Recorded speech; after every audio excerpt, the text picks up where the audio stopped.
বিষয় হলো রান্না করার সময় যখনই খালাকে বলি খালা আমাকে শুরু থেকে ডাক দিবেন, ধরেন আমি অন্য কোনো কাজে আছি, খালা রান্না শুরু করে দেয় এবং আমি এসে দেখি যে খালা রান্না শুরু করে দিছে। যাই হোক, কেউ কিছু মনে করেন না, রান্না খুব বেশি দূর শুরু হয় নাই। এখানে হচ্ছে গরম তেলে মানে সরিষার তেলে হচ্ছে পেঁয়াজ দেওয়া হয়েছে, আর দেওয়া হয়েছে হলো তেজপাতা, আর তেজপাতার সাথে হচ্ছে কিছু গরম মশলা দেওয়া হয়েছে। আমি আপনাদেরকে দেখাই দিচ্ছি, এই যে কয়েকটা গোটা গোলমরিচ এবং সাথে হচ্ছে এই যে লবঙ্গ। এটা দিলে কি হয়, জাস্ট যে যার মতো দেয় আর কি, মানে আপনার খাওয়ার আন্দাজের উপরে আসলে ডিপেন্ড করে। আর এখানে দেওয়া হয়েছে কিছু সাদা এলাচ, গোটা যে বড় এলাচ ওটা কিন্তু আমি কবুতরের মাংসে দেই নাই। আর এখন দিব হচ্ছে বাটা মশলা। বাটা মশলা হচ্ছে আদা বাটা আর রসুন বাটা। আমি রান্নার সুবিধার্থে হচ্ছে দুইটা বেটে একসাথে যেভাবে বক্স করে ফ্রিজে রাখি, এটাতে সুবিধা হয়। তো এটা দেওয়ার পরে একটু হচ্ছে নিচে লেগে আসতেছিল, এ পর্যায়ে হচ্ছে হালকা একটু পানি অ্যাড করতে হবে এবং এই মশলাটা হচ্ছে প্রপারলি কষাইতে হবে। এই যে দেখেন পানি দেওয়ার পরে ফুটবে, আর একটুখানি আপনারা স্বাদ মতো লবণ দিয়ে দিবেন। আর এইখানে হচ্ছে আমার শাশুড়ির করা এটা একটা হচ্ছে সিক্রেট মশলা, কিছু সহজ অ্যাকচুয়ালি।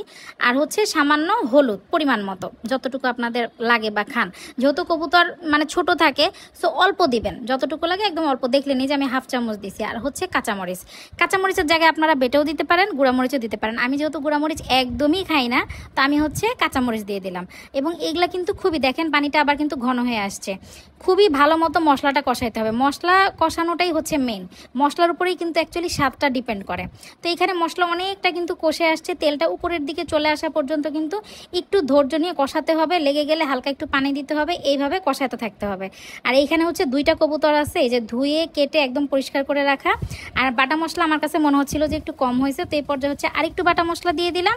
এটা ভালো মতো কষাতে হবে, বললাম না আপনাদের আন্দাজ মতো। পরে তো সবকিছু আপনারা অ্যাড করতেই পারবেন, ঝাল বলেন বা লবণ বলেন, পরবর্তীতে কিন্তু সবই অ্যাড করা যায়।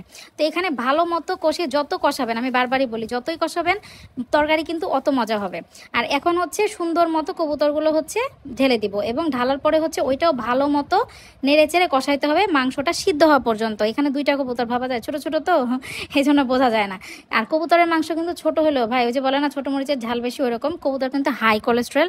সো সবাই একটু জেনে বুঝে খাবেন। যাদের হার্টের প্রবলেম আছে তারা না খাওয়াই বেটার, বা যাদের কোলেস্ট্রলের প্রবলেম তারা কবুতরের মাংসটা ডেফিনেটলি অ্যাভয়েড করবেন।